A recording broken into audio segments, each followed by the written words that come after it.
Hello friends, आज मैं जिस टॉपिक पे बात करने जा रहा हूँ वो बच्चों और बड़ों दोनों के लिए इम्पोर्टेंट है।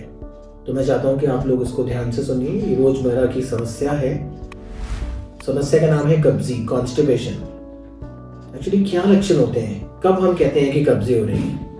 अगर हफ्ते में 2 या 2 से कम बार आपको फ्रेश होने जाना पड़ रहा है, पॉटी जाना पड़ रहा है, केवल हफ्ते में 2 बार ही जा रहे हैं या उससे कम, या फिर हार्ड या पेनफुल स्टूल्स हो रहे हो, मतलब सख्त पॉटी आ रही है या पॉटी जाते समय काफी दर्द का अनुभव हो रहा है। तीसरा, अगर रिटेंशन ऑफ स्टूल्स मतलब आपने देखा होगा कई बार ऐसे पोस्चर बच्चे बना लेते हैं कि पर्दे के पीछे खड़े हो जाते हैं और अपनी बॉडी को टाइट करते हैं, रोकते हैं, मतलब रोकने की कोशिश करते हैं। तो अगर ऐसे सिम्टम्स आ रहे हो तो डेफिनेटली बच्चा या कोई भी और बड़ा कॉन्स्टिपेशन से ग्रस्त है।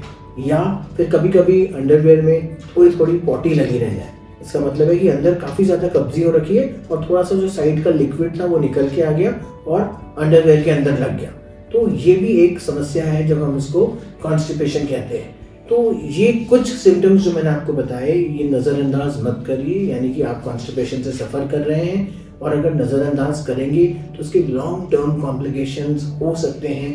कट लग सकता है जिसको हम फिशर्स कहते हैं और बहुत पेनफुल हो जाता है। लॉन्ग स्टैंडिंग केसेस के अंदर कई बार ये कैंसर को भी लीड कर सकता है। तो इट इज़ वेरी इंपॉर्टेंट कि जो कचरा है शरीर से उससे रेगुलरली निकलते रहने देना है।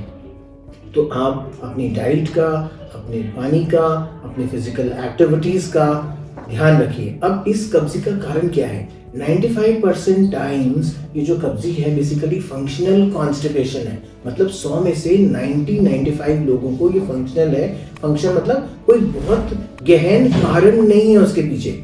ऐसी कई बीमारियां होती हैं जैसे थायराइड की कमी या डायबिटीज या और सीलिएक डिजीज मतलब गेहूं की एलर्जी, और भी बहुत सारे एनोरेक्टल मैलफॉर्मेशन, मतलब कि जो टट्टी का रास्ता है वो ठीक से नहीं बना हुआ, पर वो केवल 5 या 7% कारण है जबकि वो कॉन्स्टिपेशन बन रहा है। लेकिन 90 to 95% हमारा रहना, हमारा रहन सहन, हमारा खाना, हमारा पीना, ये सब चीज़ें हैं। हम बिजी हो रहे हैं, हम टीवी देखने में लगे हुए हैं, हम खेलने में लगे हुए हैं, हम किसी काम में बिजी हैं, तो हमने अपना बाउल मूवमेंट यानी पॉटी को रोक लिया, तो वो धीरे धीरे करके कब्जी में तब्दील हो जाता है।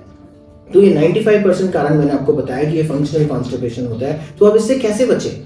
सबसे पहले आप देखिए कि अपनी डाइट में आप फाइबर्स इंक्लूड करें। ये फाइबर्स का क्या मतलब है?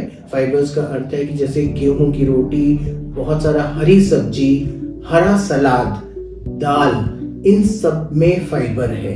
तो ऐसा खाना, ऐसा खान पान अपने को लेना है, ऐसे खाद्य पदार्थ लेने हैं जिसमें फाइबर की क्वांटिटी ज़्यादा हो। मतलब रोज़मर्रा आप हरी सब्जी, दाल और फल ज़रूर कंज्यूम करें ताकि आपको पर्याप्त मात्रा में फाइबर मिले और पर्याप्त मात्रा में आपके जो मल बन सके, क्योंकि फाइबर ही है जो कि मल बनाने में कारगर सिद्ध है। कई बार जो गेहूं का हस्क होता है ना, जिसे हम आटा छानते हैं, उसमें जो हस्क निकलता है, हम कहते हैं वो हस्क भी, उसको फेंकिए मत, उसको थोड़ा सा लेके उस बुरे को आटे में मिला दीजिए और वो खाइए। वो एक बहुत अच्छे फाइबर का काम करता है। सेकेंड इंपॉर्टेंट है आपका वाटर इनटेक।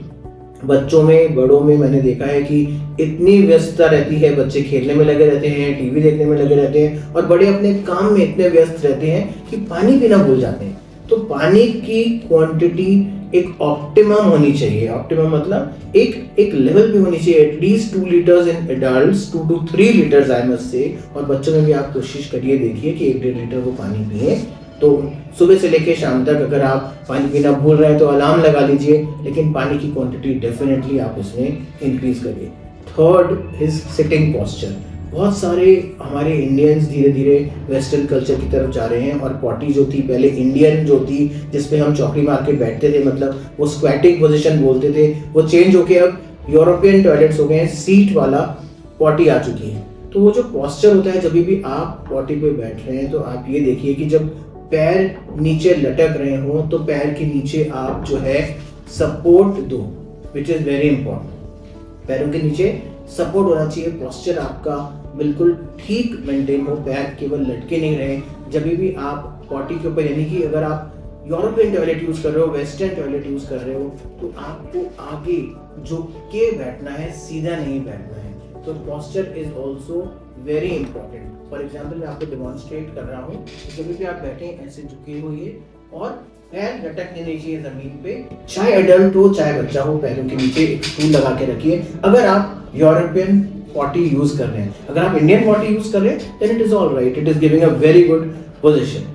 चौथी चीज जो कि बहुत इंपॉर्टेंट है, रेगुलर बाउल मूवमेंट मींस आपको आदत होनी चाहिए खाने के बाद आप तुरंत जाके पॉटी में 10 मिनट बैठिए। पॉटी आ रही है या नहीं आ रही है उससे कुछ लेना देना नहीं है। क्यों?